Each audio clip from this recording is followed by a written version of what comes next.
সেই আত্মা, অর্থাৎ বাংলার আত্মা হলো শের বাংলা ফজলুল হক। এটা সেই ব্রিটিশ আমলে তিনি লিখেছিলেন তার এই লেখাটা। আজকে আমরা খুব গর্ব করে না, এটা বাস্তবতাটাই এরকম।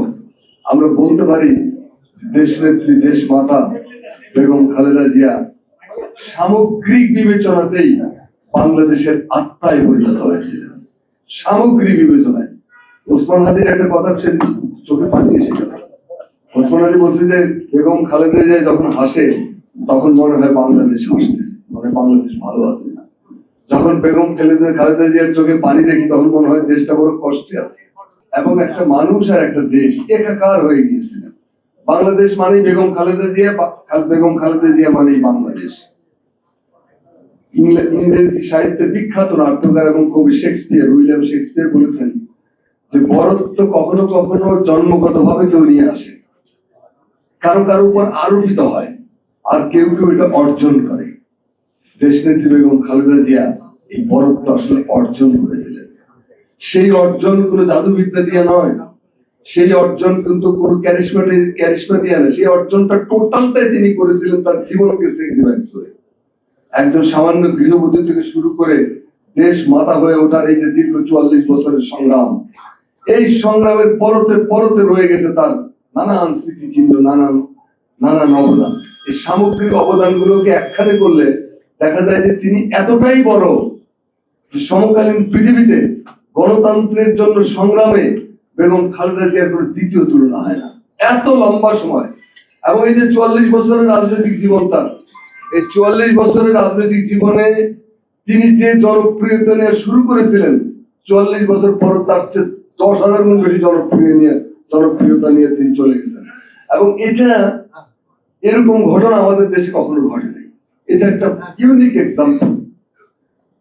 ব্যক্তিগতভাবে আমি মনে করি যে রুচি, আভিজাত্য, শিষ্টাচার, সাহস, দেশপ্রেম, স্বাধীনতা, সার্বভৌমত্বের প্রতি অঙ্গীকার, মানুষের প্রতি ভালোবাসা, সব মিলিয়ে এগুলোকে যে একত্রিত রূপ দেওয়া যায় তাহলে সেই রূপটা বেগম খালেদা জিয়ার মধ্যে বেশি হবে, আর কারো মধ্যে না। এত সংযমী, এত আভিজাত্য, এত রুচি, এত স্নিগ্ধতা, এত কোমলতা, এত কঠোরতা আর কারো মধ্যে হয়নি। আল মাহমুদের একটা কথা আছে যে বাঙালি মুসলমানের এক দুর্যোগপূর্ণ আবহাওয়ার থমথমে দিনে তিনি বাংলাদেশের রাষ্ট্রের দায়িত্ব গ্রহণ করেছিলেন, পার্টির দায়িত্ব গ্রহণ করেছিলেন। এবং তিনি যে কতটা শক্ত এবং কতটা কোমল দুটোর সংমিশ্রণ ছিলেন সেটা তার স্পর্শে যারা যায়নি তারা কেউ জানতে পারে না। এরকম ভাবে শত শত উদাহরণ দেওয়া যায়। ব্যক্তিগতভাবে আমাদের জীবন অনেক স্মৃতি। আমার একটা গৌরব, আগামী সময় বন্ধ রাখবো। আচ্ছা, 1983 সাল 19শে মে, তখনকার দিনে যে কটা 4টা পত্রিকা ছিল, সাপ্তাহিক পত্রিকা, খুবই গুরুত্বপূর্ণ। একটা ছিল বিচিত্রা, একটা ছিল সচিত্র স্বদেশ, সচিত্র সন্ধানী এবং রোববার। এই 4টা পত্রিকা, সাপ্তাহিক পত্রিকাগুলো, দৈনিক পত্রিকাগুলো যেগুলো সার্কুলেশন বেশি ছিল। তো সেই সচিত্র স্বদেশে আমার যখন আমি কাজ করি তখন আমার উপর দায়িত্ব বললো যে একটা চমকায় দাও মানুষকে। বেগম খালেদা জিয়ার এখন পর্যন্ত কোনো সাক্ষাৎকার কভার স্টোরি হয়নি, সেরকম ভাবে তিনি সাক্ষাৎকার কাউকে দেনও নাই, সেই সাক্ষাৎকারটা নিয়ে আসুন। আমি তো বললাম অথই সমুদ্রে, আমি কি করে মইনুল রোডের বাসায় যাব?